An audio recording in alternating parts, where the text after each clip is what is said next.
آمن الرسول بما أنزل إليه من ربه والمؤمنون كل آمن بالله وملائكته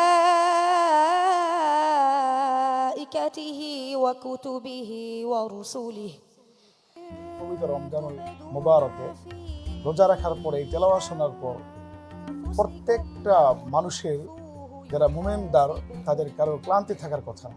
আলহামদুলিল্লাহ, শোনার পর আমার মনটা ভরে গেল। আমরা দোয়া করবো সেই জন্য আরো ভবিষ্যতে আরো সুন্দর তেলাওয়াত করে আরো সারা পৃথিবীতে তার হৃদয়ের কণ্ঠ যেন সেই ছড়িয়ে দিতে পারে। এই জন্য আমরা এই পর্বের সর্বশেষ প্রতিযোগী হিসাবে মঞ্চে উপস্থিত রয়েছেন সুদূর বরিশাল থেকে আগত হযরত উবাই ইবনে কাব রাদিয়াল্লাহু তাআলা আনহু মাদ্রাসার কৃতি শিক্ষার্থী হাফেজ শাফিন মাহমুদ।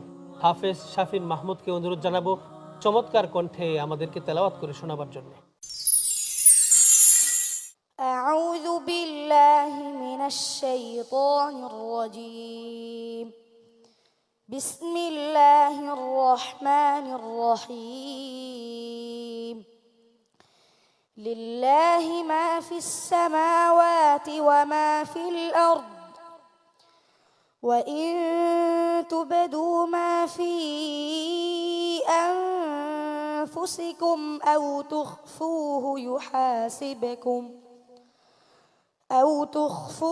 يحاسبكم به الله فيغفر لمن يشاء ويعذب من يشاء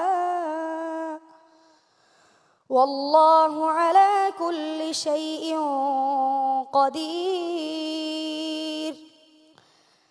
آمن الرسول بما أنزل إليه من ربه والمؤمنون كل آمن بالله وملائكته وكتبه ورسله لا نفرق بين أحد من رسله وقالوا سمعنا وأطعنا غفرانك ربنا وإليك المصير صدق الله العظيم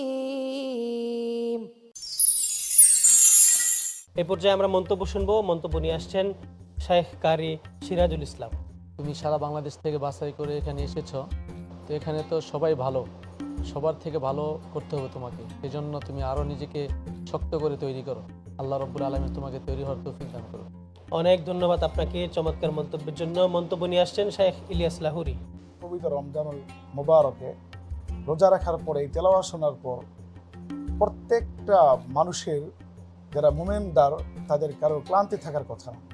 মন্তব্য শুনবো শাইখ সালামাতুল্লাহ হাফিজাহুল্লাহ। আলহামদুলিল্লাহ, শোনার পর আমার মনটা ভরে গেল। আমরা দোয়া করবো সেই জন্য আরো ভবিষ্যতে আরো সুন্দর তেলাওয়াত করে আরো সারা পৃথিবীতে তার হৃদয়ের কণ্ঠ যেন সেই ছড়িয়ে দিতে পারে। এই জন্য আমরা দোয়া করি। ধন্যবাদ আপনাকে চমৎকার মন্তব্যের জন্য। চলে যাচ্ছি এই পর্যায়ে সংক্ষিপ্ত তাফসিরে। আমাদের ছোট্ট বন্ধু যে তেলাওয়াতে কারিমাগুলো করেছেন, যে আয়াতগুলো তেলাওয়াত করেছেন, তার সংক্ষিপ্ত তাফসির নিয়ে আসছেন শাইখ মুফতি সানাউল্লাহ নেসারি হাফিজাহুল্লাহ।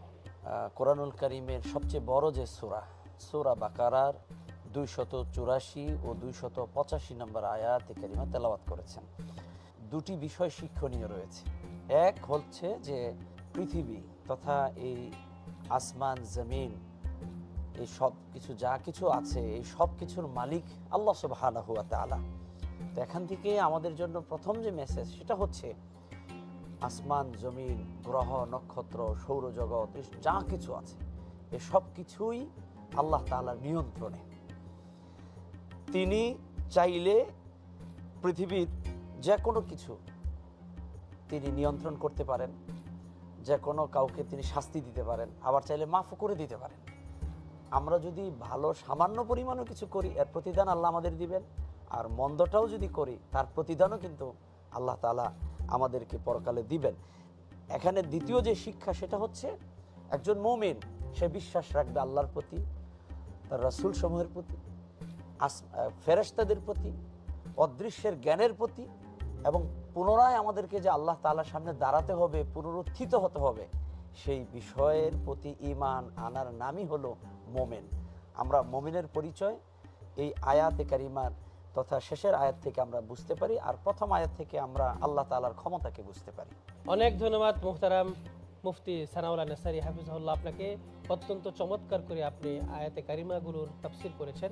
এই পর্যায়ে আমরা মন্তব্য শুনবো। মন্তব্য নিয়ে আসছেন হাফেজ কারি সুফিয়ান আহমদ।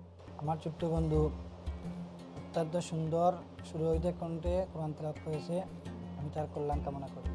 অনেক ধন্যবাদ আপনাকে চমৎকার মন্তব্যের জন্য।